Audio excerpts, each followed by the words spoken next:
guess I'll start off by saying, first and foremost, thanks to everybody for being here.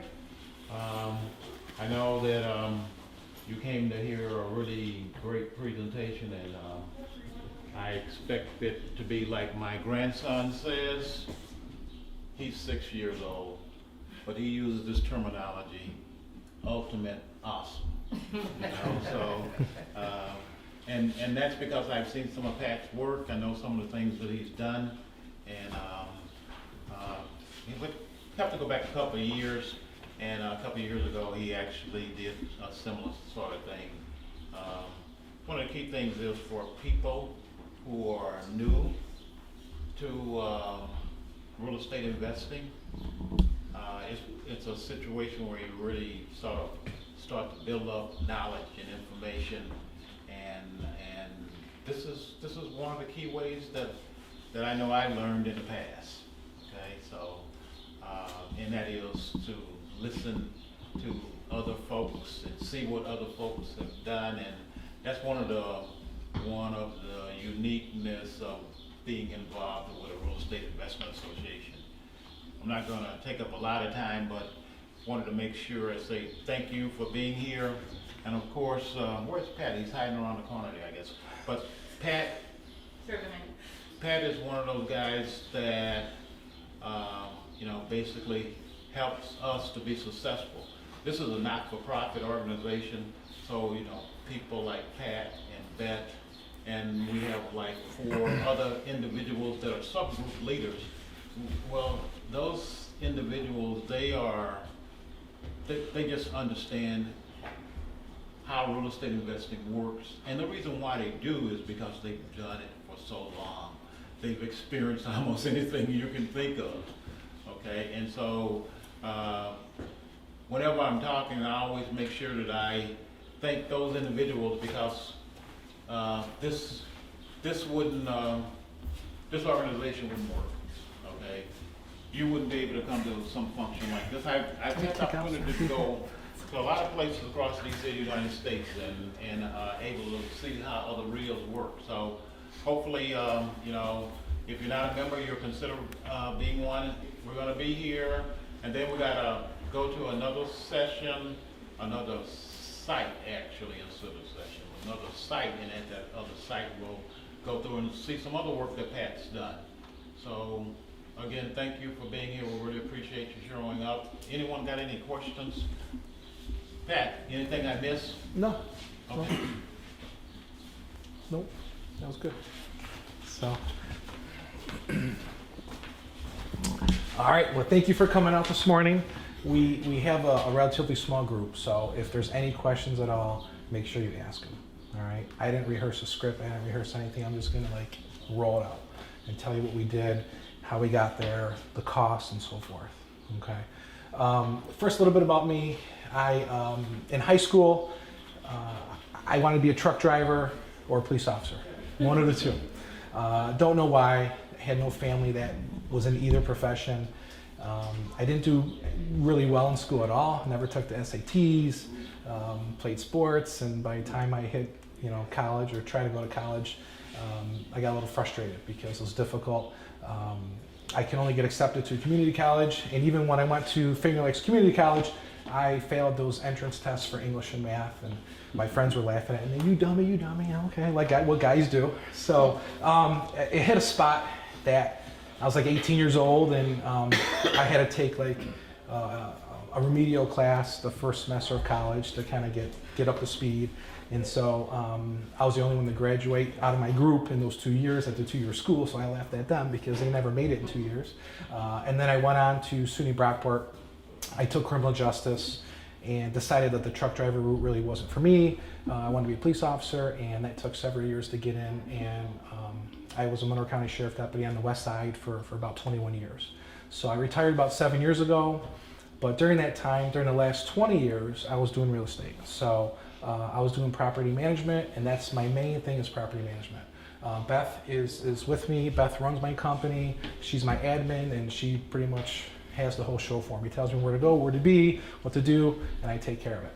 Okay, so Beth is here today because this rehab it's a little different than our normal rehabs. So when you do rehabs, and especially jobs that are really big, you can't do it alone, in my opinion, because there's so many decisions to be made, and if you make some bad decisions, you make too many bad decisions, you're gonna lose, okay? So, so Beth helped me pick out a lot of the things here, get the contractors, and get it done, okay? So really involved. As you see from the pictures, you can see these are the pictures that before we took over what we had to do. So downstairs here is first floor, outside, and basement. Upstairs we have upstairs pics, okay? So this type of rehab, again, getting into the property management, when you're in property management, we have about 550 units that we manage. We have over 150 owners, and at different times owners want rehabs and so forth. And then on the side, I would do my own flips and rehabs, and then I would buy and sell. And some of my flips I would sell to owner occ. Some of my flips I sell back to the investors. And it's really nice because in property management, you have your investors right there. They invest with you. You manage their properties. They come to you for more properties, or they come to you saying, "Hey, my realtor found this. Can you give it a look?" You know, so it's really nice to be involved in that way. And when we do a lot of our flips, and you'll see at Hillendale, that one is a much easier flip that we did. I'm selling it right back to one of my owners. Okay, so I don't have to list it or anything like that. I can sell it right back to one of my owners, no commission, nothing like that. Okay, so, and then we get to manage it. So I did the work, we put the tenants in there, we get to manage it. It's a win-win. So the thing is, it's a little bit cheaper that way. I guess I could have put it on MLS and sold it for more money. But then again, you're paying commissions, and then I don't manage it anymore. So sometimes we do, sometimes we don't. You just have to know your exit plan. The exit plan is the big thing. So getting with this house was something that came to me from a wholesaler. I buy houses cash. Those guys never buy houses cash, right? They sign the contracts out. So I did get it from a wholesaler that's well known. And when I came in here and you see the pictures, I was like, yeah, holy cow, right? So we're down to the studs. There's some structural issues, stuff that I normally do not like getting into, because structural issues can continue to get worse and worse and worse, okay? So you really have to have, again, that exit plan. You have to have the knowledge to get into these, to say, hey, will it work or will it not work? Is it okay to walk away? If it's okay to walk away. One of my issues is I say yes too much. Okay, so I've gotten better over the years to say, hey, it's not going to work for me. We have owners, oh, I'll do it. Well, we have time. We don't have time for that. Okay. Currently, I mean, in this climate right now, through the property management company, we have anywhere from 10 to 20 rehabs going on every month. And 10 to 20 rehabs could be anywhere from $3,000 to $30,000. Some of them are $40,000 and $50,000. So we have that going, and then there's me on the side getting these good deals, and Beth's like, what the heck are you doing? We have nobody, right? And especially today, how can you find people, okay? And Robert's asking me, I met Robert just an hour ago, and he's like, hey, do you have any contractors you might want to share? I'm like, yeah, absolutely not. No. You know, if because... he shared them with you, I would hurt him. So, it's not to be selfish, but gosh, I mean, if you, especially right now, the contractors have the upper hand. That's why I always kind of, snicker a little bit when people advertise or they're looking, I want reasonable, and I get what you mean, but like right now they have the upper hand. If the contractors are good, they don't have to advertise. They got work for 6 months. Some of these guys have work for 2 years, right? And you say, hey, are you reasonable? They're gonna say, get out of here, okay? Of course we want reasonable, we want reasonable for sure. But that comes about when you interview the contractors. And then you can talk to them and see where they're at. I kind of like the smaller contractors. The bigger outfits are going to charge you more. Okay. Some of my guys have went into the burbs. They're killing it, and I got to rope them in to say, hey, what about January, February, March? I got work, and the one and dones are good, but I'm continual. So that's the relationship you have to have with your guys. Okay. Treat them well. Get them some gift cards every so often. We go out as employees for our company. We take our subcontractors out 3-4 times a year. We have a little shindig, and it's kind of, it's nice to give back. Okay, especially if they do well for you, you definitely want to give back, not just throw them a paycheck when they do your rehab. So a lot of our guys have been with us for many, many years. All right, so I wish I had more guys. I wish I can help you out to say, hey, here, use these guys. I just don't, and I'm looking for guys.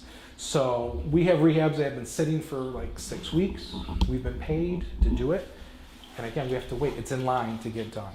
Okay, so I am interviewing more guys, but again, that's kind of tough. So I did put an ad out for an employee or a subcontractor up to $50 an hour, full benefits. I got 3 phone calls. 2 of them were jokers, 1 we hired. okay? So, and he's working out really well right now. But that was like really nice, a blessing. He can do heat, AC, HVAC, and then the carpentry we can kind of teach him. But at least he can handle water tanks, furnaces, and gas work, electrical, which is great, okay? But you have to pay him. You have to take care of him. So with this one, I got it from a wholesaler, and I was really indecisive about this because obviously, like I said, the pictures, and I'm like, yeah. So I sold it to one of our clients, a brand new client from California that I didn't even meet. They called me, they were referred to us from another client that we run their properties for. They really like us. So this person was like, hey, you know what, you checked out well, you know, how much is the house, how much is the rehab, let's do it. So they did make a visit at one point, but they did buy the house, and I said the rehab's gonna be around $65,000, around $65,000. So, and this was a little bit before COVID. So we got into this, and it was not going as planned. All right. So one of the big things were that once we got started, I had some different opinions on, do we take off the plaster, do we leave the plaster? This house was full of plaster, okay? A lot of city homes still have plaster. What do? If you go over plaster with 1/4-inch drywall, great, will it stay? Okay, some people say just go right over it, and then others say don't go over it because it can buckle and so forth. It's not going to be smooth, your drywall is not going to lay flat, so rip it all out. So I said, okay. So I started ripping more out. And then I'm like, oh, what are you doing? You can leave the good stuff. I'm like, oh, this is new to me, right? So we ripped a lot out, and as we ripped a lot out, the ceiling was already out. The city inspector who's in the area, who I know well, I thought was my friend, but he was at a neighboring property. He came over here, he saw the dumpsters, he looked in the windows, he saw the wall set of studs, and he's like, oh, wait a minute, did you get a building permit? I go, building permit, what's that? I'm kind of playing the game, like, he goes, oh, you need a building permit, you need this and this and that, you got to fire block the walls, I'm like, oh, here we go. So that shut us down for a little bit. So we got to permits, we did the work. The fire block stuff is that orange foam that you have to put in between the studs, you have to put under the window frames, you have to put up here on the studs. There's some airflow issues. We had to cut 2x4s, we had to put them all up there, all this garbage. We had the whole house insulated, we had to take all the insulation down so you could see it, we had to put it back up. You want it down again, we had to put it back up. Another month goes by, another month goes by, we got holidays, we got COVID, we go to make the city inspection so we can go further. It's gonna be 3 weeks, he doesn't call me back, we email the supervisor, you get my point, right? It's 2, 3 months, 4 months. So we finally get through the inspections. We needed to move plumbing. Plumbing was old, it was damaged, I didn't realize it. That's more money, we do more plumbing, we move plumbing in the ceiling, and then, huh? Oh yeah. That's gonna hand out. So here's some things that we've done, just a kind of it's not every single item, but so we rerouted plumbing, the electrical. Remember, all the walls were open to the studs. So we rewired the whole house because we knew the owner who bought this was going to sell. Their end client was a owner occupant. This is not going to be a rental. It's going to be on the market to an owner occupant. So we felt that everything was open. Let's run all brand new wire, right? It's a nice feature. I believe the service is 200 amp downstairs, so it's nice to have all brand new, up to code, switches, plugs, outlets, wire, everything new, right? Nice selling feature. So we did that. With the plumbing upstairs, we had 2 full bathrooms. We decided to knock out the tub here, get rid of the tub, just keep this a nice powder room upstairs, make it a nicer walk-in shower, okay? When we did the plumbing upstairs, we had to move some things around. City inspector came back and says, oh, wait a minute, you messed with some structural support joists. I said, yes, but we fixed it and supported it. He goes, I can't sign off on that. I'm like, well, what are you talking about? You see here, it's all supported. It looks great. What's wrong? Oh, I can't do that. I got it. Let me figure it out for you. A week later, no answer, no response, and then they get back to me saying I need an engineer to stamp it that everything's okay. So I call an engineer. He comes out, and luckily we did get in touch with one. He's pretty reasonable, but still another couple $100. He comes out, looks at it, tells us what to do, stamps it, we're back in business again. Okay, so again, structural stuff, I don't like to do that, okay? Know your lane. This house was definitely out of my lane. We had to bring more people in, which meant delays. We're still paying our G&E, insurance and taxes. It's someone else's house. I'm stressing because it's someone else's house. If it's my house, who cares? It can sit or whatever. It's someone else's house. So I'm really getting anxious because I don't like to fail. It's someone else's house. It's gonna, it's going downhill fast. So we do this structural, we do the engineer thing, we get going, and as you see, all these door frames were all new. Like there's no door frames in here. So that stuff added up more than what I thought in the $65,000 budget. All the trim everywhere, windows, doors. We opened up this wall here, we moved ductwork, we put a power bended water tank in, the framing.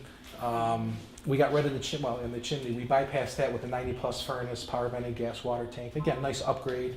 And so, we kind of blast this out, and then just yesterday we got the appliances delivered. Stove won't fit. What's going on with that? Called my guy up, measured it. It's supposed to be 30 inches, and with the countertop, it's less than 30 inches. So I'm like, how are you going to do this, right? So they just actually upped the countertop, moved it, set it down, and it actually worked out pretty well. But so when you're doing flips like this, there's going to be these little knickknacks that are going to come out. They're gonna, hit you. It's gonna hit your pocketbook. You just have to understand that if you think it's gonna be 8 weeks, give yourself 12. Okay. If you think the rehab's 20 grand, make sure you got 30. All right. Because until you get rolling, things happen. All right. And I've been doing this about 20 years, and this one again is I just can't wait for it to be gone. But I think it is turning out nice, as you see. We're almost done. We're waiting for the surround glass for upstairs, and that's 2 to 4 weeks out. So once that gets in, we'll be in good shape. And then we have some little knickknacks here outside. My guy started siding with the dark green. He says, this is great, because you can't get siding these days, so they'll have it. So he started it months ago, and he says they'll definitely have it. So then when we're ready to finish, because he wanted the weather to break. So when the weather gets better, we'll finish. So I say, hey, let's get with the siding. He goes, oh, they're out of the green siding. I said, well, yeah, out of the green siding. 16 to 17 weeks before we get new siding. I said, I can't wait 16 to 17 weeks. This house has to go on the market. It's going to an owner-occ. It's not my house. And we need it gone before school starts, ideally before school starts. So, so now we picked out charcoal gray siding, which means we got to take off the green siding and redo it with charcoal gray, trim out the windows, aluminum, fascia soffit, gutters, and then of course we'll do landscaping and do some painting and be out. Okay, so again, another delay. Those shower doors, how long did we wait for those shower doors and the glass and the prices? Months, maybe? We went to a different vendor because we were getting no response from the original vendor. Hey, what's your status? I don't know. That's what we get back an email. What's the status on our order? I don't know. Your company, what do you mean you don't know? Just say, hey, 2 to 4 weeks, 4 to 6, let me call the manufacturer, let me call you back. Like, I want something, it's, I don't know.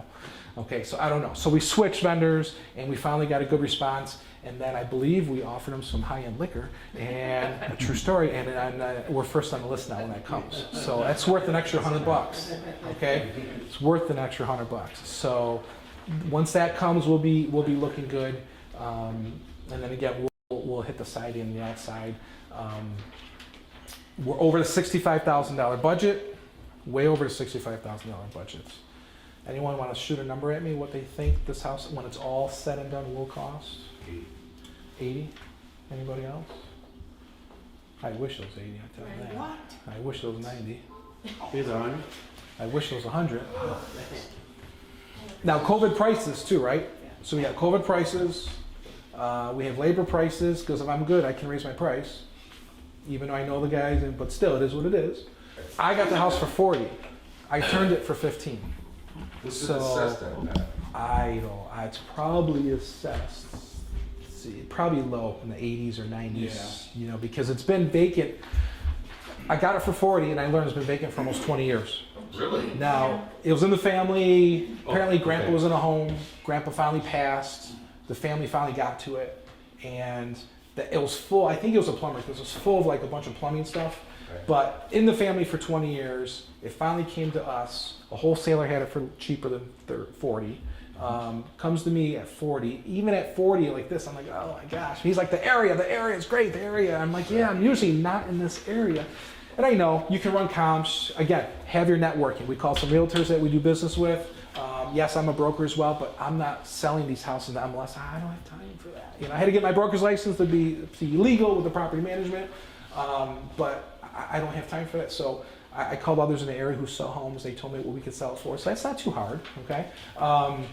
But you know, when I got it for 40, I'm like, you know, I was going back and forth. This couple bought it for me at 55. All right, so, and I probably should have just said, we're not going to touch, have someone else touch it. You know. Again, but I feel, you know, 20 years doing this, most of the flips work out fine. And you can make anywhere from $3,000, which you would say, hey, that's a bad flip because all the time you put into it and so forth. Then you got to pay capital gains and a closing cost on that. But you can make anywhere from $3,000 to $50,000. Okay, Rochester is not like other markets where you can make $100,000, $200,000. I haven't seen it here. Some people have done very well in pockets, but a lot of my city flips in good and bad parts of the city and so forth, anywhere from 3 to 30. You know, is where we're at. We love to be 20 to 30. But if I'm selling to one of my clients, I like to keep that down a little bit so they get a good deal. Because what happens is they get a good deal, they're happy with the product, they tell their friends and family, we're getting more phone calls. Right. Okay, and that's how we expanded. Okay, so I really do like that. Sometimes Beth's like, yeah, but we got some bills, just put it out there and go retail, which she's right too. You know, sometimes you need that score to take care of some debt. You need to have a slush fund too. Okay, so so in this case, you know, we're at 125 for the rehab. I bought the appliances myself. It was like $5,000. I said, hey, I'm buying that because I felt responsible for the delays and stuff I should have known. And they're good people. Like, you know, I feel horrible. So we did the appliances. We're going to take care of the landscaping. And pretty much when it's all said and done, we're not making anything on this. And then Beth was laughing at me yesterday because I was talking to the owners and they're like, oh, the check's in the mail for the difference. I'm like, oh my gosh, we're at 65, now we're at 125, and they're like, yeah, okay, thank you, Pat. Thanks for your hard work. I'm like, oh, they don't hate me. And now they're buying another one. Yeah. So I'm like, how? I'm like, they should hate me at this point because I just feel terrible, you know? And she's like, on the big rehabs, do it yourself, finish it, then sell it. You know, and I've done these before, but I say yes, you know, and it's a $30,000 rehab and it turns into 40 or 50, and so I got to stop doing that. So they super nice people. So yeah, they're buying one of our other ones that we're doing, and I'll make it back on that. You know, they'll get a good product. I'll make it back. It's okay. It's not all about the money, but really this said, hey, where we are in life right now, what's going on with the management company, which is our number one thing. Rehabs are all right there, but now we know moving forward, these big mega unknowns, stay away from, because we have other stuff on our plate too. Now, if I only did this full time, this was it, fine. But again, if you have too many logs in the fire there, be very careful. There's a lot of us that just want to take it on and do it. Okay, but life throws things at you too, family and kids, and so, I mean, it is what it is. So I learned a lot here. I didn't feel like this was a failure at all. Definitely learned a lot. Yes, I want to go. I said it 5 times now, but that's pretty much a synopsis of where we are numbers wise. For those of you that are newer at this, that are intrigued by it, you definitely want to keep coming to the meetings, keep meeting people, keep being, you know, make sure you're out there. You know, I'm wearing the shirt, do the work. You have to do the work, okay? It was up to a couple years ago, I was still responding to night calls for no heat, okay, no hot water. Getting out there on Saturday, getting out there on Sunday, leaving on Thanksgiving, like all those times, all those years doing that, you know, paid off. You learned a lot, for sure, okay? But I met a lot of people along the way, and you need people in your corner, between your real estate attorney, between your accountant, handyman, contractors, okay? When you hit stuff like this, if you're not sure, what I would do is, if you put a contract on a house to buy a house because you think it looks good, put a contingency as subject to your partner's walkthrough. Subject to your partner's walkthrough. Yes, you get a home inspector, as you should get a home inspector, but a home inspector is not going to quote this for you. They'll probably give you an idea. The home inspector is going to look at some other things compared to what I look for. They look at structural stuff, but they're not going up on the roof. They're not doing some other stuff that we as property management for C of Os and Section 8s and what I can get as far as renting it. So I look for what they look for, but I also look at other stuff, what I can rent it for. I look at the bedroom size, kitchens and bathrooms. I go up on the roof, check that out, have my roofer check it out. I know that stuff, where you won't get that so much from a home inspector, okay? But if you find a house that you really like, make it contingent on your partner's walkthrough, contingent on your home inspection, that's fine too. Bring in a contractor, Interview contractors prior to that. Bring them in. Pay them. Because contractors right now don't want to do stuff for free. Estimates for free. A lot of our stuff, estimates, you have to pay for that because they have so much work. I don't blame them. So even if you have to pay $200 for a contractor, have them come through and price it out for you. And then if the price is too much and it's not worth it, then you know, hey, it's the best $200 that you spent. Okay, even the home inspection for $200 or $300, same thing. If you're into it for $500 or $600 and walk away, that's okay. That's a win because you just got educated on how much this is going to cost. All right, so you don't have to be doing it for 20 years, but just bring in somebody for that. All right, you know what houses are selling for. You can find that out. You can call realtors. You know what you're buying it for. What the rehab is. Is it worth it or not? It's that simple. Okay, and your first one's always the hardest. Always the hardest. All right. So 20 years ago, when I started this, again, I've been retired for 7. In the police department, I finally got my day shift. It takes a while to get your day shift because you start nights and afternoons, and you finally go days. And I was going to get promoted, but then you have to take all those tests. You got to drink the wine, the juice, and I didn't want to do that. And then real estate came about. I watched one of those infomercials. And then I went to one of the free classes, and they hooked you into free classes. They come back, but spent $3,000. I did it, and then I spent another couple $1,000, and it was a 30-hour class. And my parents were like, "You are so stupid. What are you doing? You got 7 years left in the police department. Why don't you do this or that? You're not going to make any money." All right, so I did the class, and then after I did the class, spent all the money. I found a house on St. Paul Street. I found a double on St. Paul Street, and the interest rate was 18%. So I had to take a personal loan to buy this house at 18%. So I tell my dad, "Hey, I found this house. I figured out the rehab costs. I figured out what I can sell it for, and I'm going to borrow the money."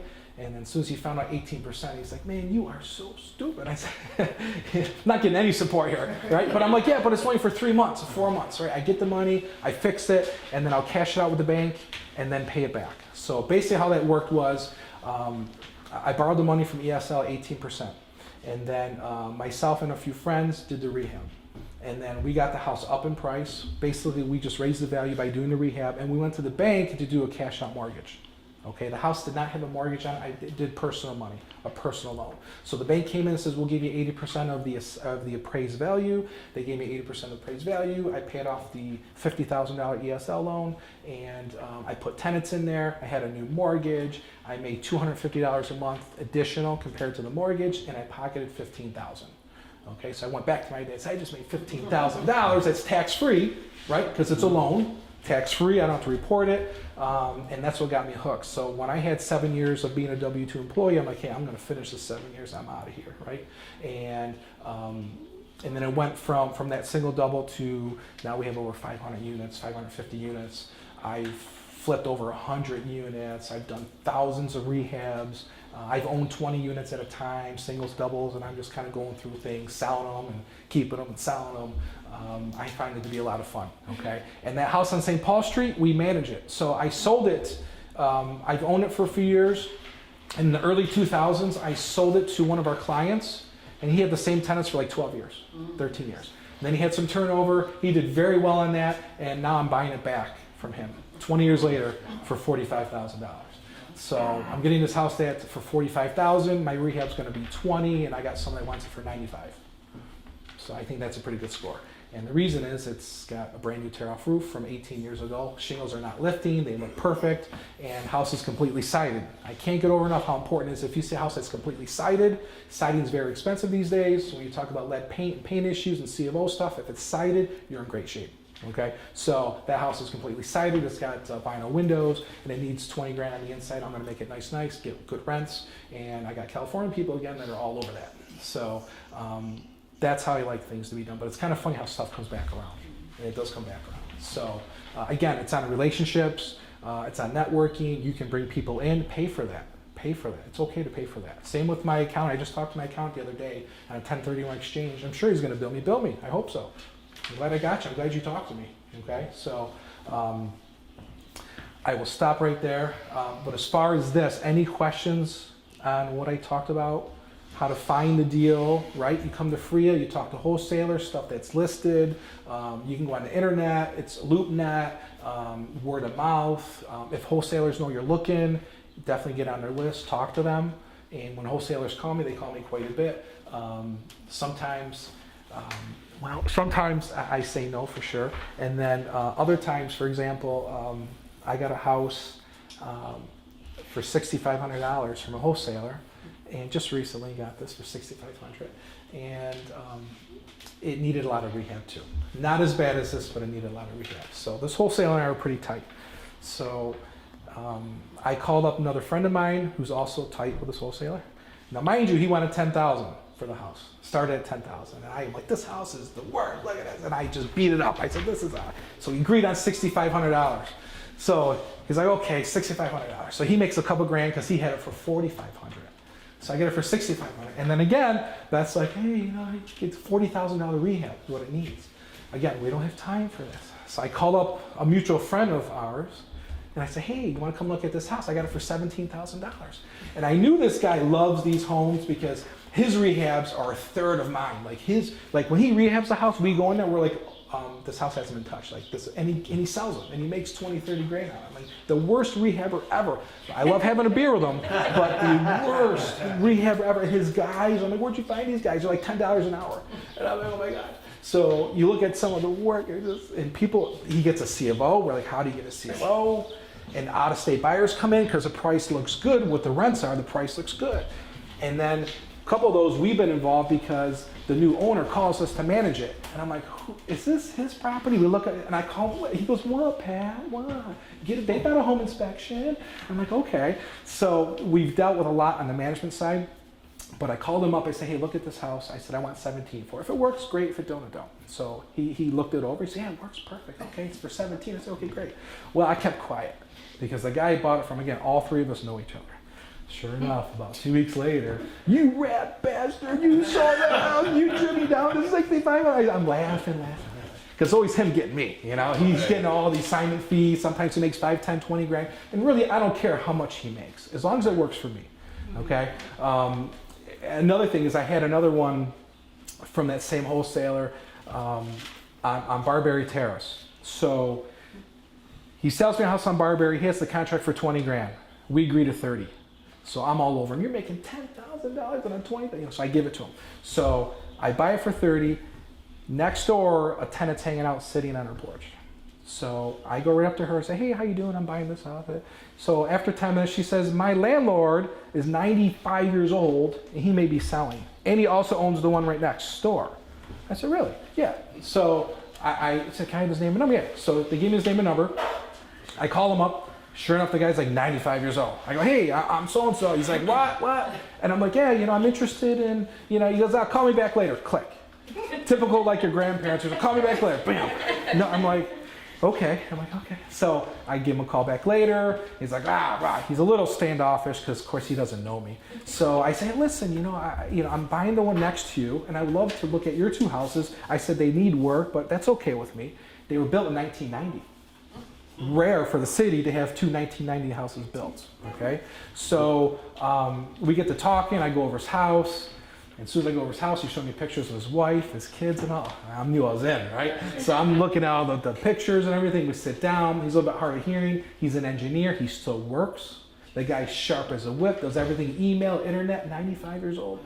So we agree on to buy his two houses. I got that for 35 each. 35 each, okay? He goes, I haven't touched them, one of them, the tenant that I spoke to hasn't paid rent in a year, okay? And the other ones are paying $800 for a 3-bedroom single. It was $800, $900 for a 3-bedroom single, no security deposits. At 1990 built homes, what do they need? They're 30 years old, they need a roof, they need a furnace, water tank and that, but still the structure's 1990, right? Plus there's no lead, after 78, no lead. So I buy both, and of course I go back to the wholesaler. Guess what I did? I bought two homes for $35,000. So again, he was like, "You son." But again, talking to people. All right. So both of those homes I bought. The one in the middle, we made it really nice, really similar theme to this. Not the lighting, similar cabins actually, but smaller. And we just sold that for $100. All right. So we probably made about 20 on that because I had a C contractor and I wanted B work. another mistake. Don't expect B work from your C guy. I walk my C guy through who's very capable of B, but his guys aren't. So I said, listen, I want to give you this. It's going to be to an owner-occ, not a rental property. And I need you here. I need you with your guys. Are you good? Yes, I'm good, I'm good, I'm good. As it turned out, he wasn't there supervising the job. He wasn't there. He had other jobs doing, and he had his guys in there doing work. And when I checked on it, I'm like, oh my gosh, these guys can barely tie their shoes, and they're trying, up and down doing this work. And I paid him. He left. I had to pay another crew to go in there and fix it. Okay, that cost another $10,000 or $12,000 with all said and done. Again, don't expect that. All right, I kind of had the feeling, but I wanted to get it done. And what did I do? I settled. Okay, right. Do it. Okay, and I had 15 others going on, and by the time I check at that, I'm like, gosh, I'm not happy at all. So I always pay the guys, hey, just to go. No hard feelings. And he left, and then we had it fixed. Okay, and we didn't make as much as we could have on that one, but it did work out. So the next one, the third one that we have, the funny thing is the third one, they bought that one from me. So they were renting the third one, they bought the middle one from me, so they actually moved over, and that one, we're gonna start rehabbing shortly. I'm not sure I'm gonna do with that one. 1990 built, I'm a little intrigued to keep it, okay, because outside I already did the roof and everything. I might just keep it because that's probably around $1,300 a month, $1,350 a month, 35 purchase price. I'll be into it for maybe 70, just the way I want it done, around 70, 13 and change a month, perfect, no deferred maintenance. I might keep that one, but I'm not sure, all right?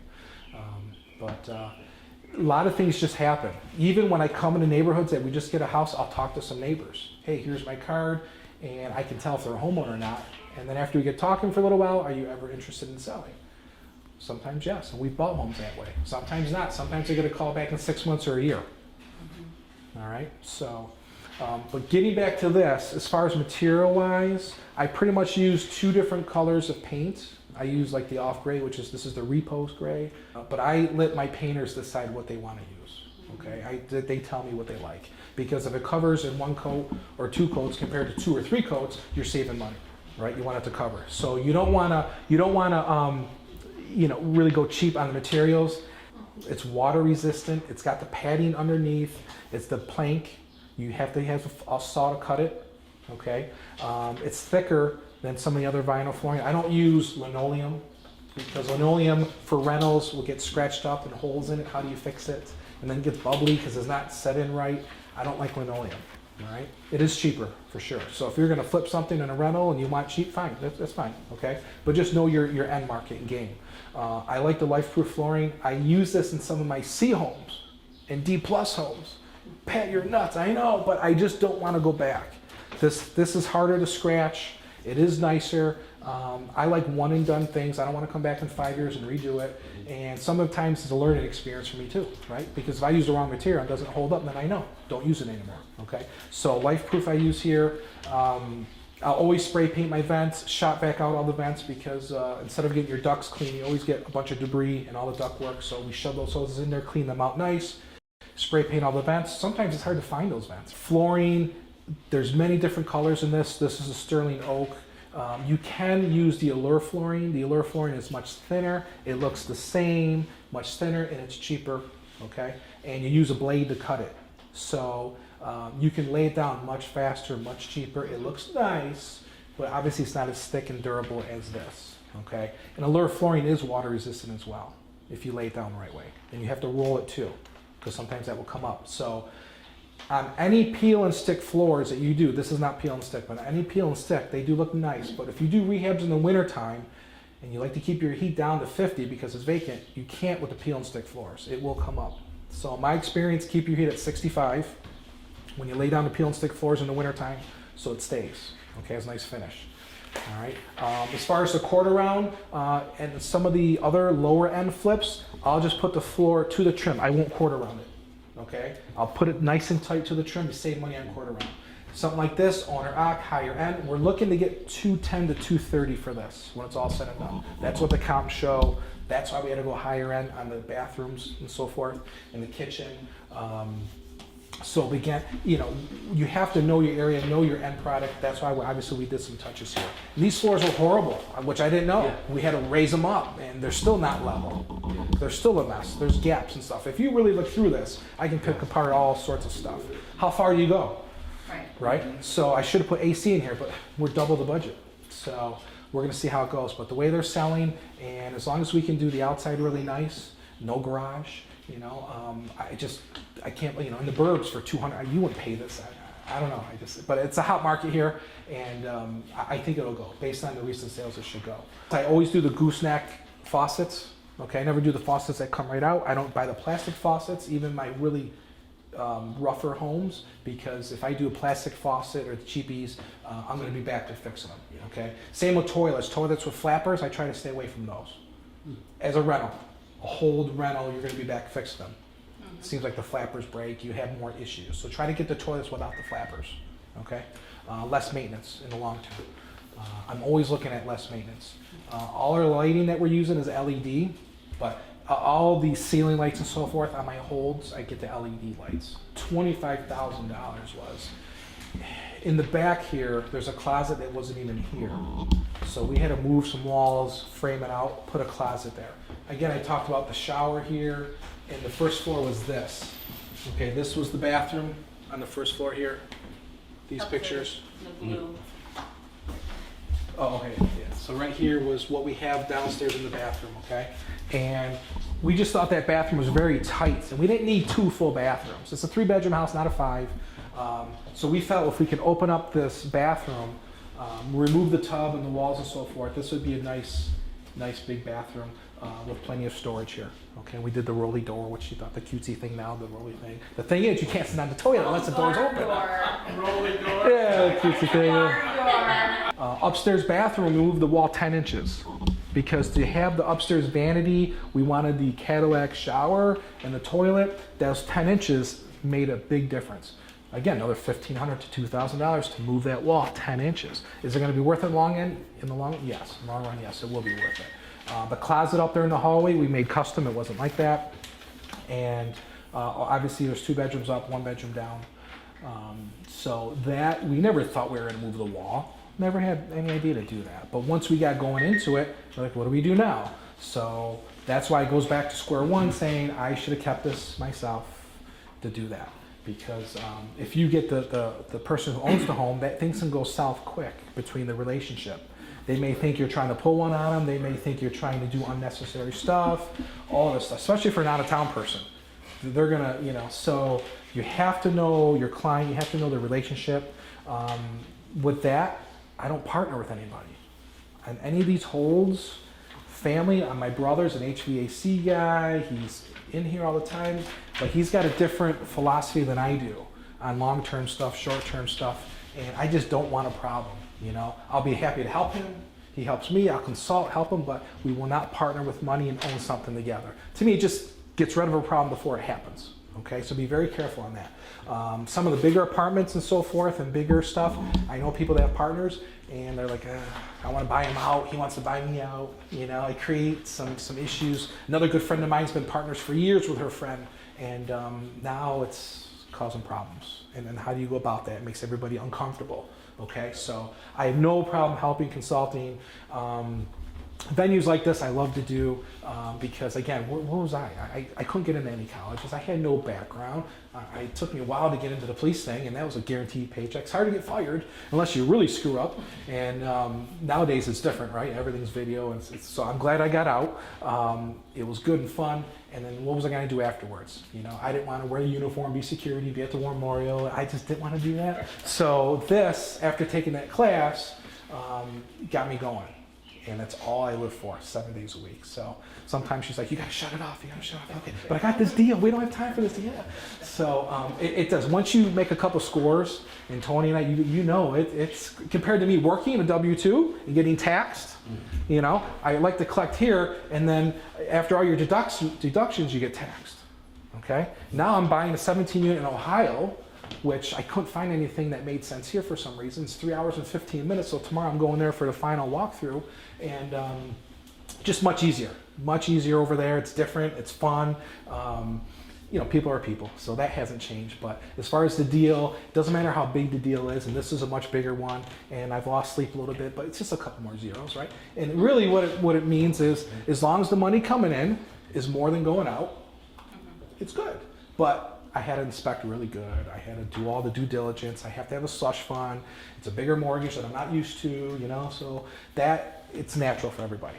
Okay, so, but I figure with plenty of experience doing this, thousands of rehab and so forth, we're ready for the next step, and this one actually turned out well. What I've noticed is we've been looking in Florida, the Carolinas, Alabama, and Ohio. What I noticed is the returns are better here. They're just better here. Okay, you're making double digit here. There you make 7-8%, that's good. That's good. In Ohio, our deal is gonna be around 8%, and we're gonna manage it from here. So everything's got cameras. We'll try that. We got handy people that can take care of stuff. We'll see how that goes. I have no trouble turning it over to a management company. No problems. I can certainly interview somebody and make sure that that they who I want. But for now, we're going to do it. It's only 3 hours away, 3 hours 20 minutes away. Pretty excited about that. But the margins here are really, really good. The problem here is if you get that tenant for your hold that does not pay, it can take 5 months to get them out. I'm not talking COVID. Forget about COVID, right? Pretend COVID wasn't here, you about 5 months. Now that COVID's here, we've got people over a year. In Ohio, you're 30 days, you're out. Done. And it's accountability for the tenants. I think it's a better system. So if you're gonna be putting that much money, making that much of an investment, that was a huge factor for me, huge factor. Plus taxes are a little bit better than here, okay? But as far as these singles and doubles and 5-6 units, it's great, as long as your people pay, it's great, all right? So, and Ohio has no CVOs, which is kind of nice, right? So, no CVOs, no net office. Yep. New York State line of taxi for everything. Yep. That was another factor. Yeah. But and then we bought a place in Florida, in St. Petersburg, and we just closed a few weeks ago. In a matter of 2 months of finding it, securing the deal, and closing, the value already went up $100,000. If I was a seller, I would have offered me like 40 grand to leave, cancel the contract. Because all the others, we got a condo, all the others were same as ours, are going for 100,000 more and they're being sold. So that's what I would have done if I was a seller. Or now, I told Beth, I said, yeah, so let's sell it now. Let's sell it now and make 100 grand. She's going there next week because it's not furnished. So she's going to finish it next week. She's going back to finish it and to furnish it. And I'm like, for $100,000, sell it, But what's going to happen, right? We sell that, pay your taxes, and then we're going to overpay for something else. Right. So, we want to be in Florida at some point, part-time, and we're going to rent it and so forth. But so I've looked at other markets. Not that I want to abandon Rochester because I'm still getting deals here. It still works here. It's awesome here, but I finally had some time to hit the other markets to see what's going on. And on another note, the freer groups, I've called the free groups in those areas because do my due diligence. I want to talk to people, boots on the ground, what's going on. I'm a REIA member too, help me out. And they don't really want to talk to you. I had some Luke, I don't know. Leon says because I'm from New York. But they weren't like bubbly and warm and friendly to say, oh, were you buying a place on Benton Street? Okay, let me tell you about Benton Street. And I just wanted, they're like, well, you can do your research online. Yeah, I know that. But still, just kind of give me, and they're like, well, you can call this person, okay. And then it's a realtor. Hi, how can I help you? Well, yeah, here's some stuff online about the area. I want to talk to a person to get some real stuff, and I was just a little turned off by that. So I don't know. One guy says in Ohio, he says, I'm all about statistics, and I have my program. I don't care what area it's in. If it works in my formula, I buy it and I sell it and I make money. I said, okay, what about Painesville, Ohio, where I'm going? Like I said, it's all about statistics, and I'm like, okay, thank you very much. Right. Okay. So I did my research, and what did I do? When I went to Painesville for the first time, I went to the PD.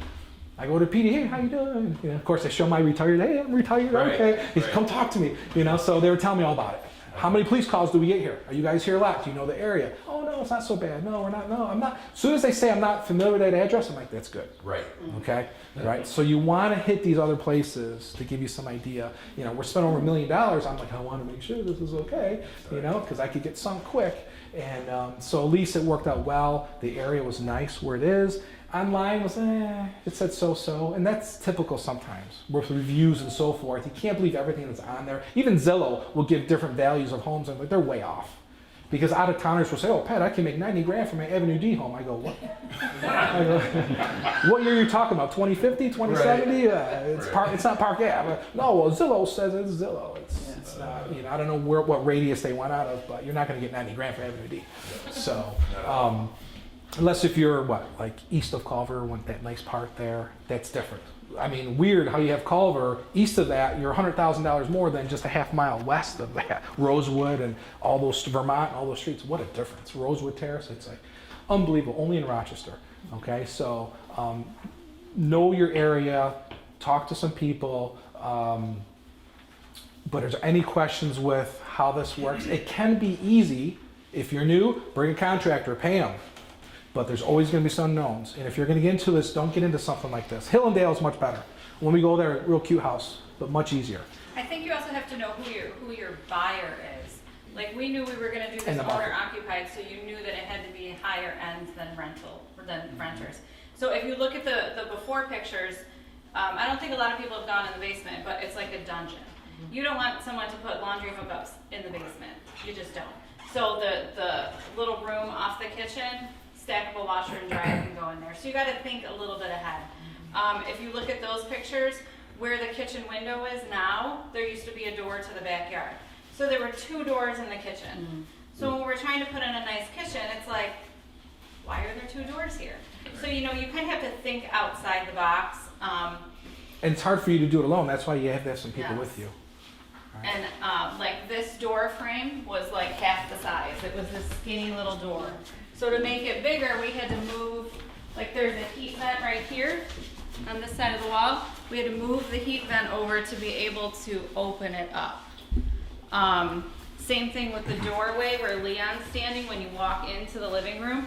That was, I mean, I would get through it like this. So even to bump it out 6 inches makes a huge difference. And then when you come in to kind of make that little foyer area, we closed that off, which made a closet in this room. Then, I think it was 3 weeks ago, contractor calls me and was like, your steps are shot. Either, because I wanted to do, you know, the white backing with the black step, white backing, black step. He's like, I don't remember how much he quoted me, to rip out the steps, redo them all. He's like, or we could brace them, fix them, but you gotta do carpet. And I'm like, there's not carpet in this whole entire house. And you know, carpet, safety going downstairs, yes, it's safer, you won't slip, but I wasn't too happy with it, but it looks good with the black carpet. But I couldn't, you know, I wanted to do the white black, my heart was broken, but I had to take emotions out of it, you know. And like Pat said, with the bathroom upstairs, it was literally, you put the great shower in, the vanity, you would have to go sideways to get to the toilet.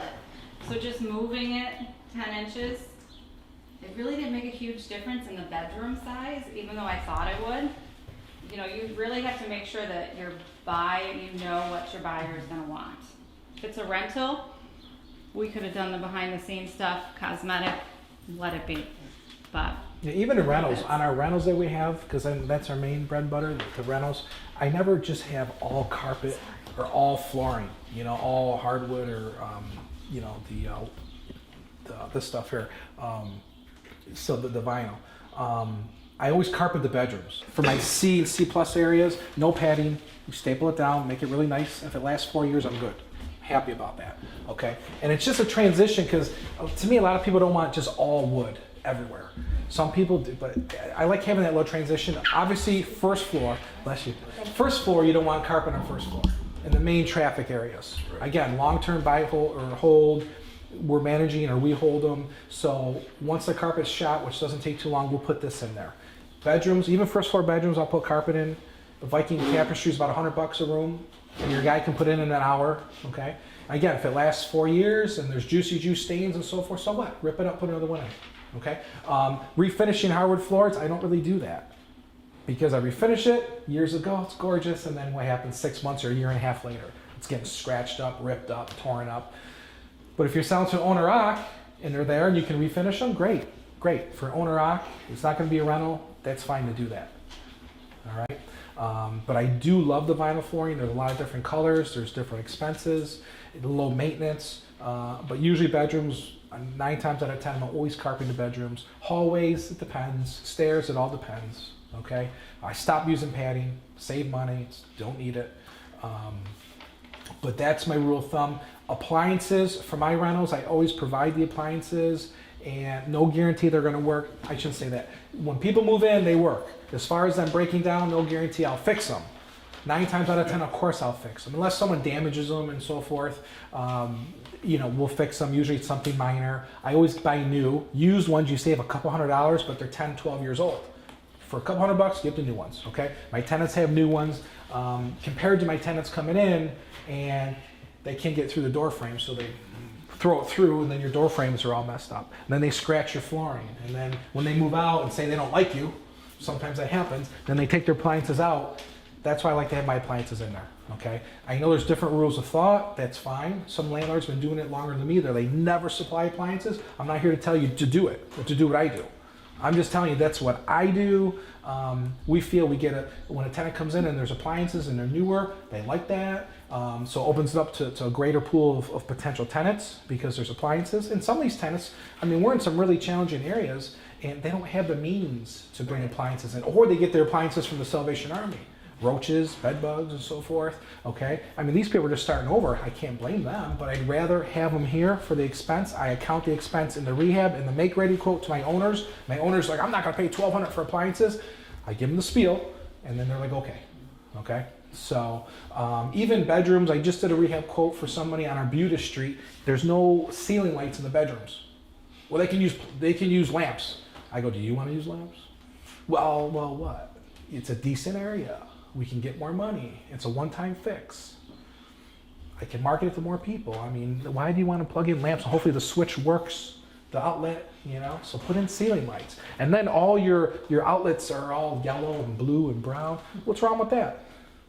I'm like, come on, we're gonna paint the whole place, but that's an extra $500-600 to redo the whole place with new plugs and switches. It's a one-time thing. So once I explained it to him in an email, he went for it all. It's not me trying to make more money, but I want a place to be up because I don't want to go back for future repairs. I want a better quality applicant tenant, okay? And I want a good product because it's our name on it. People have, slammed us on Google, and now that's not our place. And usually the people that are slamming us are the people that haven't paid rent. They're being evicted, so I'll get back at Gallagher, and that's what, they're slumlords. Okay, well, if you don't pay for 8 months, I'm not going to paint your bedroom, okay? So, that's the business we're in. Sometimes as property management, you just can't win, and it is what it is, and but I've learned over the years on the products to use. Again, I don't want to be back fixing stuff for people, I don't want to be doing that. Even my own stuff, I don't want to do that. So furnace filters, keep up on the furnace filters. Don't get the little green 39-cent ones. Spend the $8 for a furnace filter. Go back 3 times a year, 2 times a year, because a furnace filter is very, very important. If you don't have a good filter, your blower motor is going to get clogged, and guess what? You're going to have a couple $100 repair. So spend $15 for good filters. Right? All that little stuff you want to spend it on. Any questions on finding it, how to pay for it, materials? Yeah. About how to pay for it. So just being starting out new, kind of just finding resources as far as like financing or I guess ways to, if you don't have like $100,000 of your own you don't have money $100,000 put away, Yeah, right. But just to be able to get started as far as flipping goals and things like that, resources. So keep coming to these meetings, right? Because then you're going to see hard money lenders, and be careful of hard money lenders because their rates vary, and it's about points and so forth. So understand that. I think the more realistic way to handle that is work 2 jobs. Don't buy stuff that you want. Only buy stuff that you need. Have $5,000, $10,000 saved.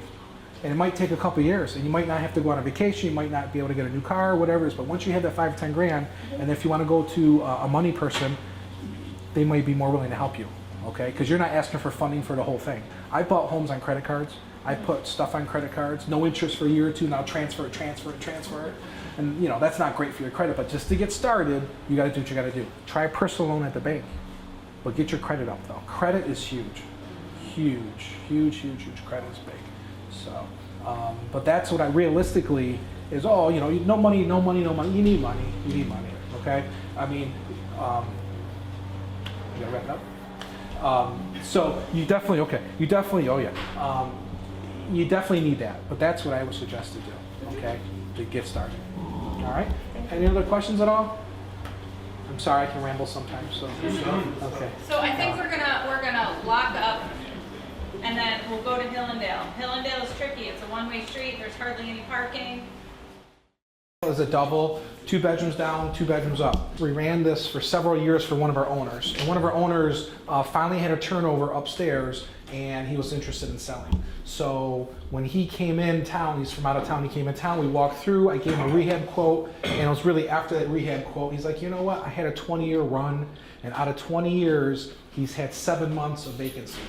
Either unpaid rent or vacancy, 20 years, he's like, I had a fantastic run, like that's great. That's what it's about, right? Obviously, area is huge. Any investor, we know area is big, that's gonna dictate the type of quality tenant you have. Every area is that way. What I do is, if I'm in a D area, I make my rehab a C, a B, and I tend to do that because of the quality of applicants that I'm gonna get, I want them to stay long term. And they know if they can afford a C and only be in a C, and if I make it a B for a couple $1,000s more, I'm hopeful that they won't leave. Because where are they gonna go that's gonna have the same amenities, okay? So I've always been doing that. And again, some other people are like, I wouldn't do that. Totally up to you, okay? That's what I've been doing. In this case, I don't like big doubles like this. It's a big square footage house. What this usually means is more work. More square footage, more work. More windows, everything is more. So I don't like that. However, why I purchased this was that the potential is we're in a very good area. And secondly, structurally, we're actually a very nice house. Okay, this is one of the few houses that had central air. One of the units went, so I had to put a new central air in, but I know that's a real good marketing thing to do with the central air. And the roof is a tear-off roof that's like 17 years old. So when that does go, it's just one layer tear off. You already have your plywood. It's not gonna be too expensive, okay? In this case, as you notice, we kept the same colors, the repost gray. I try to keep it simple because we wanna move quick. This house has been vacant for several months. The downstairs is rented. It's a little more dated down there. Rent's $825. Long-term tenants, they want to stay. Here, I'm going to market this for $1,000. Okay. I just have to paint the ceiling in here. There's a couple of touch-ups, and then get out of here. But one of my issues, I'm busy. I'm short on guys. This should have been rented already. Okay. But at least cash flow's coming in from downstairs. One of the trade-offs is that when you're too busy, I'm losing money in a sense. However, I'm selling this to one of my owners for $125. Okay, so I bought it from this guy for $65,000. Okay, $65,000, and what we did here was we painted, obviously cleaned. I did gut the kitchen, and if you see, the kitchen's real similar to Benton, same cabinets and so forth. The appliances are like a grade down.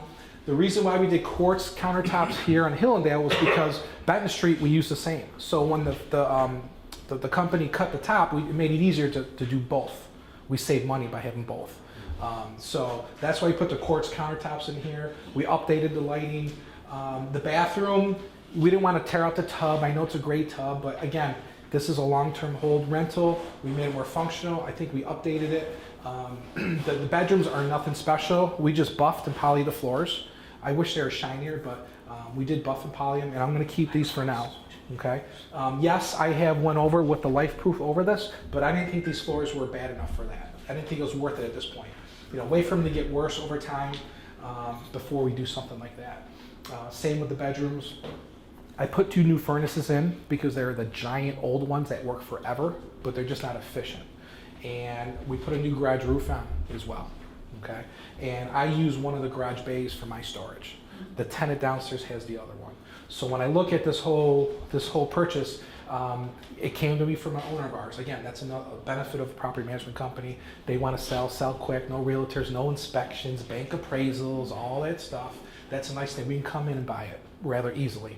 And he was happy with the price because I think he bought it for $65,000 20 years ago.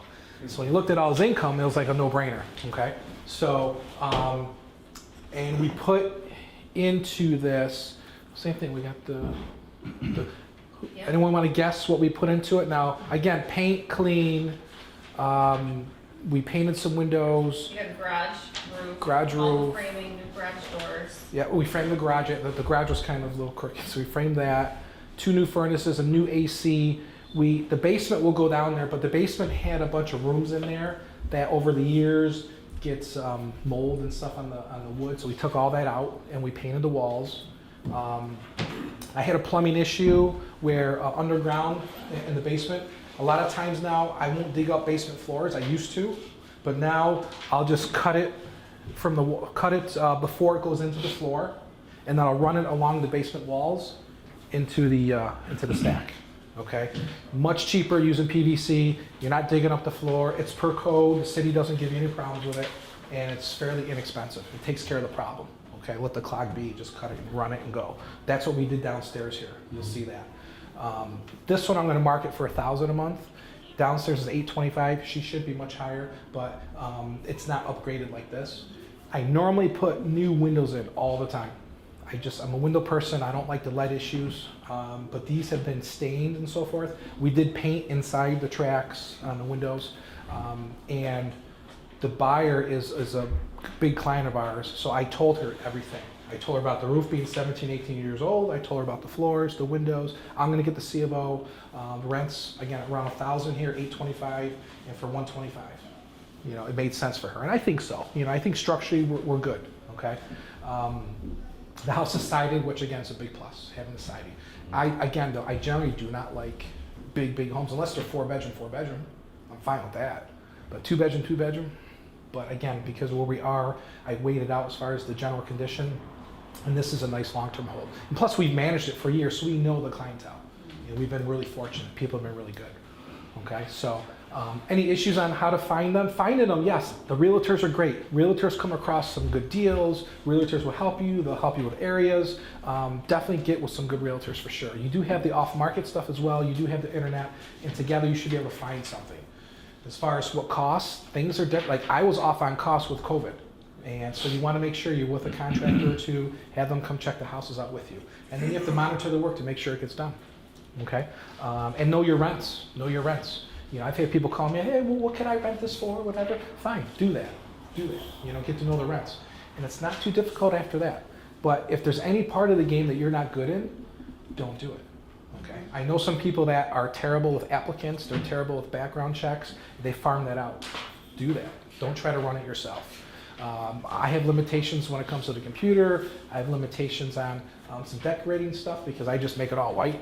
And you know, I've learned to, hey, you throw some contrast in there, and people really like that stuff. But I'm a big fan of making it right to begin with. Okay. And if I didn't do some sort of maintenance on the house and I'm selling the house, I will tell that buyer this is what's not done. I don't want anybody to come back to me and say, you didn't tell me this. I don't want to operate that way. Of course, there's always some unknowns at times. We know that. All right. But feel free to bounce ideas off different people. You know, I call some wholesale people. Hey, what do you think about this deal? You know, everybody helps each other out on that. Contractors, pricing. I have former clients of ours that went to another management company that are getting rehab quotes, and they send them to me. What do you think about this? And I'm like, oh, I think that's a little high, or what? But I have no problem. We don't end on bad ways, on bad terms. Okay. If it doesn't work business-wise, it doesn't mean that we still can't be acquaintances and friends and so forth. You know, I always smile, pay, whatever. Hey, have a good day. All right. But people do come back. That's the big thing with all this, how it works is your relationships and networks. Be careful what you say and do because Rochester is small. It's going to come around, go around, and it can hurt your chances to be successful. Any questions out of my theories? Oh, yeah. Rehab. We have first and second place here for Rehab. Bought it for $65. I'm selling for $125. How much do you think we put into it? And some people think, oh, 30, 40. 35. 55. oh, 30. You think, Not knowing what expensive is, I got a question. Is that the original code on the tub? Or did you use Miracle Code? no, that's the original. Original code? Yes. Great. 25. 2 AC units? 55. 2 AC units? I put one in. It was too low. So let's do that. Well, no, there's two here for each unit. Okay. Yep. Oh, yeah, you're in the 60 grand range. For rehab? Well, I mean, you did. This unit outside and basement, I don't know what extensive. No, he only did one unit though. No. Yeah, I didn't touch downstairs. Right. I did the But the basement, basement, garage garage. doors, put garage doors in. Garage doors, New garage new roof. tear-off roof. And my roofer's insured too. Yeah. All right, what do we think for you? 25. 32. Come on, come on. Corner's quiet. 50. I don't know the numbers, so come on. 35. Tony was right at 30. Brandy's at number 2. Brandy's number 2, 30 grand, 30 grand. Okay. So I'm around 95-ish. And again, I got to do a little painting and so forth. So maybe 95 to 100 when I'm closing. Sell for 125. You know, not making a killing, but I'm cool with that because I do 20 or 30 a year. I'm good with that. Cool with that. And again, I want the end product to be happy, the buyer to be really happy. Okay. But any questions on why? I mean, again, the floors. Why do them? Right. At this point, they're still okay. That carpet is the cheapy outdoor carpet from Depot. We throw it down there. We painted the windows. Again, I normally replace them. We painted. We put the Allure flooring in the hallway. The Allure flooring, real thin stuff. I put it in the hallway. So if we go downstairs, you'll see that, and then we'll go in the basement real quick. But any questions at all in here? Why I stopped? I mean, this was all natural gumwood stuff that I didn't touch. Yeah, again, we're going to clean it and rent it, but I'm hoping to rent for $1,000. We just have to paint it. The ceiling fans are older, but I think it's okay. No. You want them out? Yeah. All right, so we'll. At least that one. All right. $100 per fan, right? Yeah. I'm with Beth. Yeah. What are you hooking on there, though? I don't understand. Well, okay, let me rephrase. What are the hooks for? Plants, you can put plants on. From a ceiling? Speakers. Turn around. 3-year-old. Let's not how you clean the air. So. Hooks on. I don't know. All right. Yeah. So yeah, any of that stuff I'm fine with. All right. We'll shoot down the back hall. Again, you'll see the Allure flooring. Glass blocks to me are better for buying holds. And you get them vented and so forth because these you really can't open. Safety, security. Per code, you're supposed to insulate the outer joists and rafters in the basement. They all should be insulated. Inside walls don't. Outside walls have to be insulated. Inspectors usually don't catch that. And even on your water tanks, you have to have 4-inch vent and see where it's 3-inch vent coming off the top. So that's technically out of code. That's an RG thing. It's not like the house is going to burn up, but the inspectors usually don't catch that. And that I'm 50-50 if I'll just change it out. Sometimes I'll wait for him to say, hey, that's got to be 4-inch, and I'll change it out. But if I put a new tank there, I'll put 4-inch in when I do a new tank. I won't want that. Furnaces, they know nothing about. So, but I do, I like my new furnaces because if I don't replace a 30 or 40-year-old furnace, it's going to go in February on a Sunday. Okay. It never goes at noon on Wednesday when I can fix it. So I try to get them done. Okay. But definitely keep your furnace cleaning. Some people are, oh, my furnace cleans. The furnace cleans. You take your yard blower and blow it out. Okay, that's a furnace clean. If you have 80+ furnace, or you shop vac it out and then blow it out, and there you go. But some people are so adamant about that. So I'm not saying don't do them, but you don't have to spend $200 for furnace cleaning. Okay, but keep your filter changed regularly. And your ducts, some reason people like to, instead of using a dustpan, they sweep everything in ducts. So when tenants come and go, you're gonna have to vacuum that stuff out. Okay. I've had people pour mop water down them. And I don't. Yeah, so I don't ask why anymore. It just we counter stuff, and the latest, probably most disgusting. One of the most disgusting is there's 2 bathrooms in the house. One got clogged. They still used it for 3 weeks. And didn't call us. And when they finally called us, so I had to be very selective who I used to go over there. And why would someone do something like that? I don't know. I don't ask. We've tried to educate, tried to have talk. That person did get evicted. Actually, we did an eviction yesterday. Lockout eviction gone during COVID. We did it yesterday. But, How long did it take? a few months. I mean, with COVID and everything. The reason why we got an eviction on that person with that toilet, and let me tell you, my guy called me up. He goes, "Are you kidding?" I go, He goes, "I'm going to charge you more." I'm like, "I'm okay with that." $145 to snake that toilet. Let me tell you, it was full. But who would go to the bathroom on someone else? I thought I seen it. I take this a step further. I've had that before. No call. They started using the tub. I've seen the tub and all that on vacant houses, right? You're going to look at these vacant. I've seen that. I'm okay with that. Squatters are in there. It is what it is. It's in the price. Okay, fine. I got some guys that will glove up, and for $100, they'll get right in there. Okay, fine. But when you're living there, you can't go downstairs because you have to go downstairs. you keep going in the same toilet. I just don't. So my guy's like, $145. I'm like, okay, if you have to. But it was worth it. You know, we got it done, and it was worth it.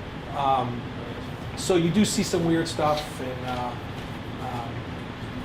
you know, you got to be consistent with your tenants, not friends, not miserable, not angry, but be consistent, be nice, but be consistent. Because when you think about things, and when you say I might, that means you will. They think you're going to do it. Well, let me look into that. Oh, okay, you're going to do it. When will it be done? You know, cabinet doors that don't shut in the kitchen. You're going to put new ones on? No, I'm going to fix it. Why? Because it's not my house. I don't have an open checkbook to just put new cabinet doors in. Okay, we got to fix them. And then you just pass Section 8. Well, I don't like it. You inspected the house. You came here to look at the house. You saw the kitchen. Like, these battles happen. I'm not trying to be difficult, but it's not my house. You know, if it's my house, I can make those decisions. But this person actually is pretty tapped out. They passed Section 8. They weren't closing, so my guy fixed them. What else do you want? Well, it's not my fault, right? But be consistent. So be careful what you tell people. Follow through what you tell them. But gosh, they'll just take it right up, you know, and then they'll call that office and that. So generally it works out well. But between Beth and the rest of the staff, you hear all these weird complaints because we have a lot of tenants. We filter through. We take care of it. Big things are lead paint and mold. Okay, we get served attempt to sue lawsuits and so forth with that stuff. So we have good systems and policies in place. It doesn't go anywhere. But be careful when you do your inspections on homes. If you do see some mold-like substance areas, because I'm not a mold guy, so I can't say it's mold. I say it appears to be mold-like, something like that, but I don't know what it is. Take care of it. Because you got some people that watch too much TV and they think that, you know, make some phone calls and so forth. So if they give you an opportunity to take care of it and you don't take care of it, and someone gets sick, then you could be in trouble for that, okay? Peeling paint, lead issues and so forth. Again, do your due diligence, take care of that stuff. But it's in my lease when paint's been disturbed, and they actually sign it. It's in a paragraph, when paint's been disturbed, you are to notify us ASAP, immediately, so we can take care of it. And we've had instances where they don't notify us, and then someone gets sick, and then we're bad, we're at fault. Well, you know what, we made it very clear at the lease signing, accidents happen, balls hit walls, chairs hit walls, things happen, call us, we'll take care of that, okay? That's another reason why I like new windows, okay? Because that's a big area of lead paint poisoning, okay? But, you know, we get served those notices, and we have to backtrack, we have to call our insurance company, we have to do a lot of admin work, and knock on wood, it hasn't been going anywhere. We're not the owners on most of these homes. But you really want to be proactive in that matter and make sure your homes are in good shape, okay? And inspect them regularly, 2 times a year, 3 times a year, depending on your tenant, depending on the house, okay? If it's well kept, maybe you can push off going back for 6 months. I have some homes that we should go every 3 months because they keep damaging stuff, and they have kids under 6. I know there's going to be a problem, so I take a lot of pictures. Okay, always take pictures, okay? Move-ins, we got about 30 pictures per move-in. Every cabinet, drawer, everything, open up, pictures of everything. Under the sink, everything. So when they move out, you compare the move-out pictures with the move-in pictures, there's a difference. Because your move-in form can be construed different ways. And if you go to court, when you got those pictures, the judge can't rule against you. Okay, so it takes extra time, it's a pain in the neck sometimes. I'm in a hurry too, I get it, but it'll save you a lot in court. You know, we go to court 5 to 6 times a year, actually go and appear and so forth, and we haven't lost it yet. All right, but they still got me for a day or 2 in court. And sometimes I try to pay them off to just leave me alone, you know. But when we do go, we haven't lost. But you have to keep everything in order. And again, if that's not your strong point, turn it over to someone that is, because that's a problem. Most of us, like me, rather just get out there and work. Go assess, work, buy the next house. I love buying, selling, okay, but you have to keep up on your paperwork and stuff. Okay. You had to deal with asbestos flooring, and what did you do? 'Cause I've got one that's got tile. Yeah. Tile. Well, 1 or 2 ways. You can suit up, mask up, and get rid of it, or go over it. Go over. Okay. Yeah. Sometimes it's bumpy, so it's hard to go over it. And if it's in the basement, you can't put carpet. So you have to, same thing with asbestos on the pipes and so forth. You want to be careful with that stuff. Use trusted people that can handle it. We have some very good masks that protect against that. But the whole point is disturb as less as possible. Just go over it if you can. Okay. What else? Anything else on that? Make sure your leases are good. Our leases are good. And I actually learned from Carl, And the tenant takes care of snow removal and grass and leaves, snow and ice. Tenant's responsible for snow and ice. They slip and fall on ice. And if I have it in the lease, Carl's been protected on that over the years from the slip and falls. So we have on our lease snow and ice, leaves. I don't want them doing gutters, no ladder, but cutting the grass, it's their lawnmower, not yours. They hurt themselves using your lawnmower, you're brought into it. All right? Animals, be very careful with animals. We don't like to have animals at all because of the problems. Obviously, the emotional support animals and so forth, they just have to provide a letter and they can trump your lease. But be very careful of that. If people have animals, we have them get insurance. Renter's insurance with the dog on the insurance. And do you charge a pet fee as well? Yes, it's a one-time fee that you keep, not a deposit. It's a fee. I make it like $250, okay? But then they'll pull the emotional support card on you. You can't charge a fee with emotional support. Any therapist on the internet will give a letter for, so again, know your applicant, know your tenant, okay? Because sometimes I go to properties and there's broken down cars in the driveway and 2 dogs. I'm like, what just happened? Not supposed to, it's not a junkyard and you're not supposed to have animals. I'm just watching them. No, you're not watching them. That's a new excuse. I'm watching them. No. Or why are you watching them for 6 weeks? I never watched my brother's dog for 6 weeks. Dog's not going anywhere.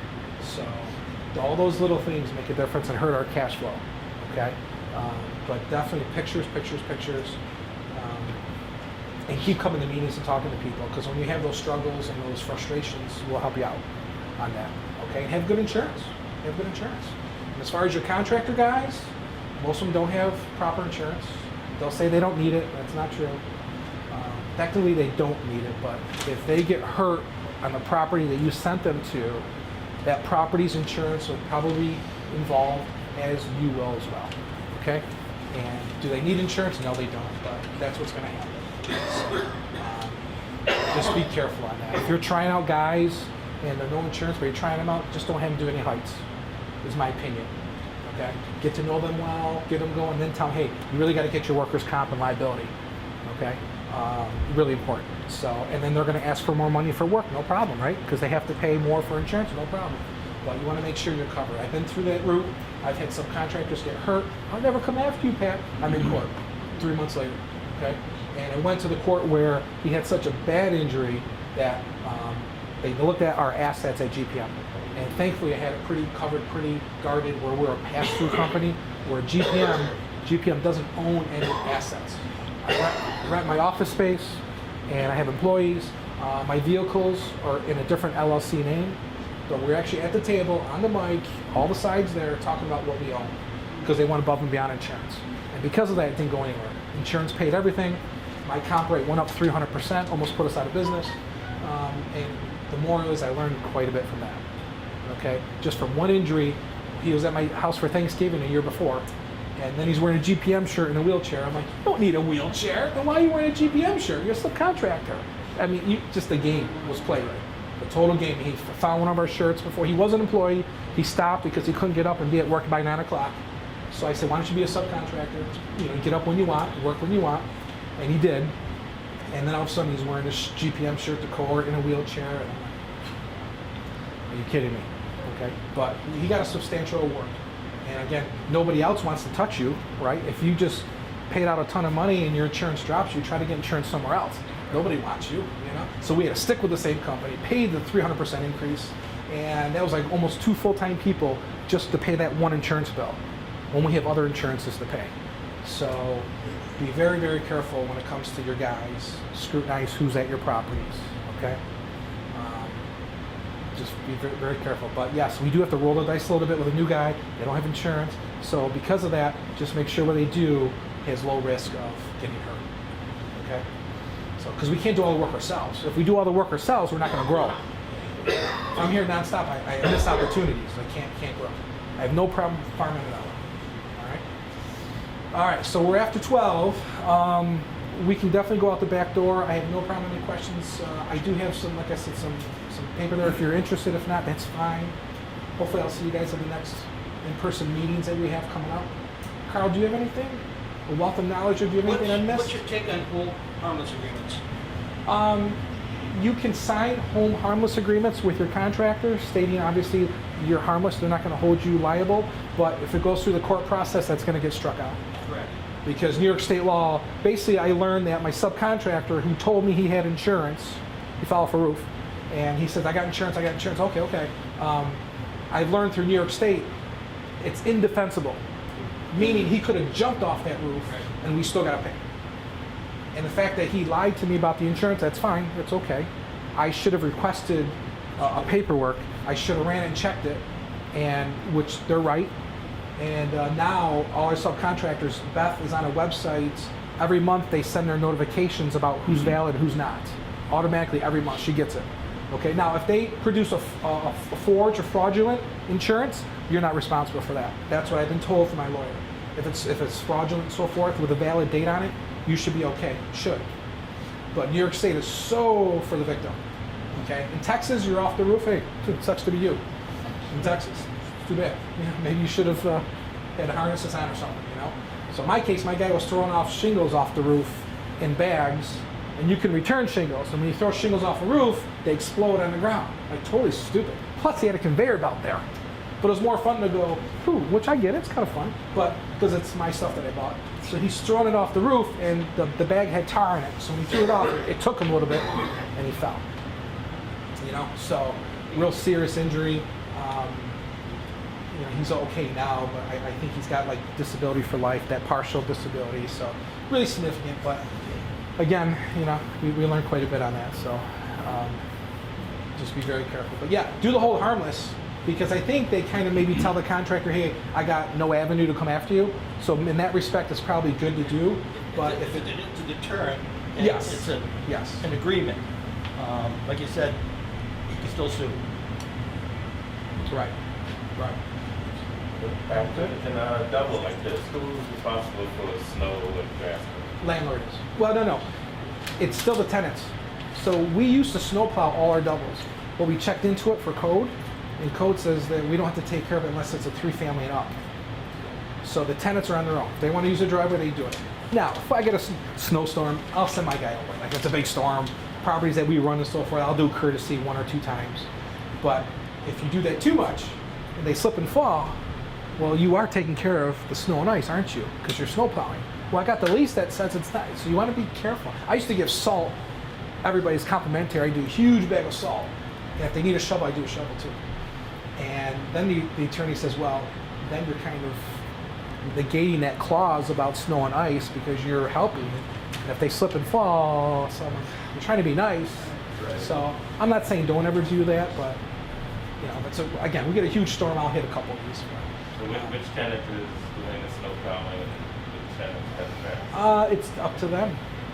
So like in this will be the first winter. Well, no, because the downstairs has been here for a long time. See, everything's good now. It must have been the TV. That's the everything's good.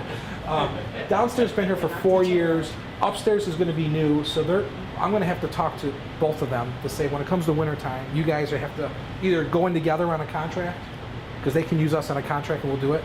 They're going to have to decide because they each have a parking spot by the garage. And then, of course, it's just a driveway, single-car driveway. So I will have to talk to them on that. If you want to take care of your driveways and snowplow, you can. Again, your leases are for the steps and stairs. They have to shovel that. Sidewalks, they have to shovel. They have to take care of the ice. But if you want to just snowplow, take care of the driveway, that's fine. But just have it spelled out. So if, you mentioned if the tenant falls on the ice, what if some passerby falls on the ice? Exactly. That tenant was supposed to do. Well, they're going to come after the homeowner because the insurance is on the home. So they'll come after the homeowner and then probably us because we're the man. They'll come after everybody. Just like anything, they sue everybody, hoping to get a response from somebody. So yeah, if you, the homeowner. Same thing if a neighbor's tree falls on this property, does damage, this property will take care of it. And then later, this insurance company might be able to go after that insurance company. So sometimes you have acts of nature that you would think their company would pay for it because it's their tree. It's not. This company has to take care of it. And then I think they could go after that company. But yeah, some weird stuff.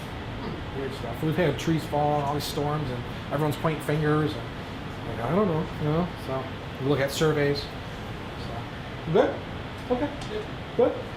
All right. Yeah, we can go out the back door and call it a day.